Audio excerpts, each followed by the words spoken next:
Madison's entire reality shifted irreversibly following the passing of her cherished father.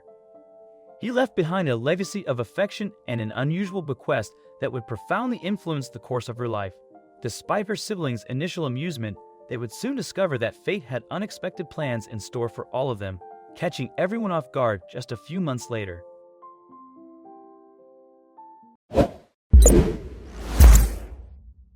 Amid grief, Madison sat in the lawyer's office, holding Leo, her father's tabby cat and loyal companion. The will's reading unveiled a bittersweet moment. Madison, the youngest, was to care for Leo, cherishing their link to her dad. Her eyes gleamed with mixed emotions, joy and sorrow interwoven, as the reality of her father's sudden passing remained elusive. But her siblings' reactions painted a different picture. Once close and supportive, they couldn't fathom inheriting a cat's significance. Laughter and disbelief filled the room, their teasing a stark contrast to Madison's connection with Leo. Unable to grasp the depth of that bond, they offered snide remarks, missing the profound connection Madison treasured. "You're really going to dedicate your time and effort to a cat? I can't help but find it amusing," said Madison's sister, Minnie, in a demeaning tone. "Well, good for you then, for wanting to take in that flea ball. I for one can't deal with all that cat hair in my villa," Minnie continued, "and you know Adam wouldn't want me to bring that cat into our home. He would have a fit if the cat pooped and peed on the expensive carpet we just imported from Turkey. Do you know how much we paid for it?"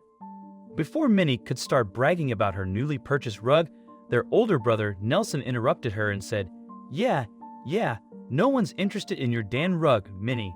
I don't get you though, Madison. Why would anyone consider a cat as something worth inheriting? Clearly, you're the best person for the job. I would love to help out, but you know the kids have allergies. Besides, if they didn't, our home is already too crowded as it is with the 5 of us. And why would we want an old scruffy cat? I guess you won the jackpot, sis. But Madison, ever gracious, recognized the depth of her father's love in this furry bundle of joy. She was determined to prove to her siblings that Leo's presence was a gift beyond measure. "I'll gladly take care of Leo. He's the last thing I have that reminds me of the time I had with Dad. I'm shocked you don't see it that way." After the lawyer finished reading the will, Nelson and Minnie left the meeting empty-handed.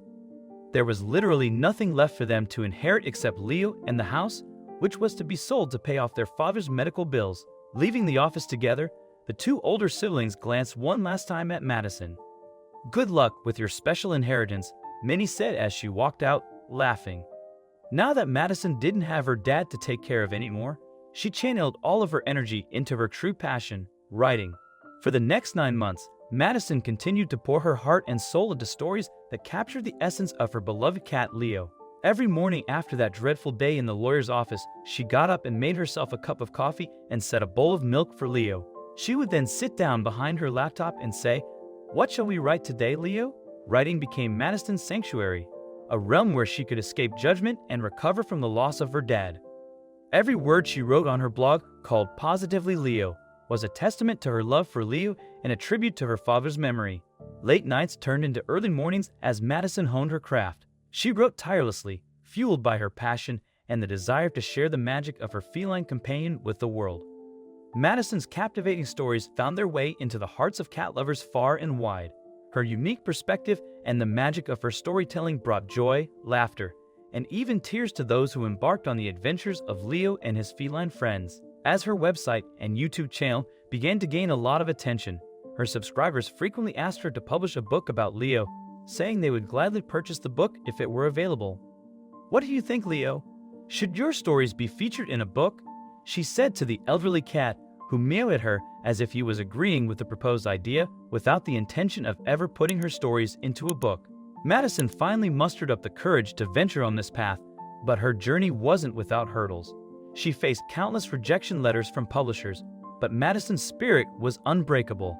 With every rejection, Madison dusted herself off and submitted her stories to new publishers, knowing that one day her stories would find their rightful place in the world.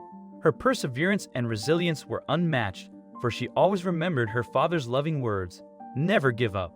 In the meantime, her siblings were still unsupportive of her writing. At every family event, they would get on her case and question her about her future. One such occasion was when Nelson's son turned 5, dreading going to her nephew's party. Madison still put on a nice blue dress and a smile that was as genuine as a fake diamond. She really didn't want to go, but she loved her nephew and had promised she would come to the party.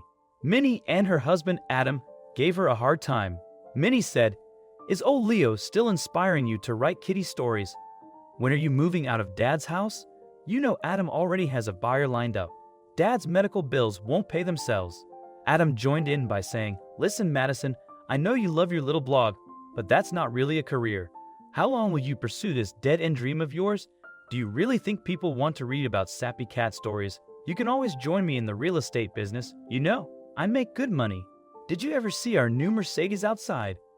As Nelson walked by the trio standing in the hallway of the house, holding the birthday cake in his hands, he couldn't help but overhear their conversation. Adopting a serious tone, he uttered the following words. "You know, he's right, Gina. You're getting too old for this foolish dream of yours. It's time to wake up and get a real job." Just as Madison ready to express her thoughts, the guests burst into a happy birthday for the young celebrant. After cake cutting, she wished her nephew well, kissed him, and promptly exited the gathering. Once more, they had belittled her. Once more, she resolved to prove them amiss. Several weeks later, Madison remained silent toward her siblings, unmoved by their apologetic messages. Despite their supposed sincerity, they remained unconvinced of her capability. A text from Nelson arrived. "I apologize for the upset at Jake's party, Gina. We're just concerned for you. Dad was your biggest supporter, and I understand your intent to honor him. But it's been months since his passing, and you must start contemplating your future and finding your own place. Adam got a really good offer on the house. We needed to sign the papers. Call me when you've calmed down. Bye." A voice message from Minnie was even worse. "I love you, but you're an adult now. Start acting like it. Not everyone can be J.K. Rowling. If you reconsider, reach out to Adam. You could start as his assistant. Call me." The note read. Then, Madison hosted her siblings for dinner, ready to heed their advice. Nelson and Minnie took their places at the table's end. Madison began, "Thank you for your guidance and willingness to assist me, but I won't require it." Minnie's anger simmered beneath the surface, but Madison interjected, "Let me explain. I've put in an offer on the house." Her siblings burst into laughter, doubting her sincerity. "Where's the money coming from?" Nelson quipped. Grinning, Madison handed Nelson a check for $100,000, explaining it was an advance from a publisher enchanted by her storytelling and character depth. They were taking a chance on her, a series of children's books, a dream since her youth. She knew her father would be proud.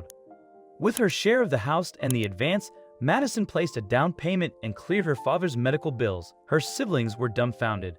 None had anticipated this. Earning their respect at last, they never questioned her talent again.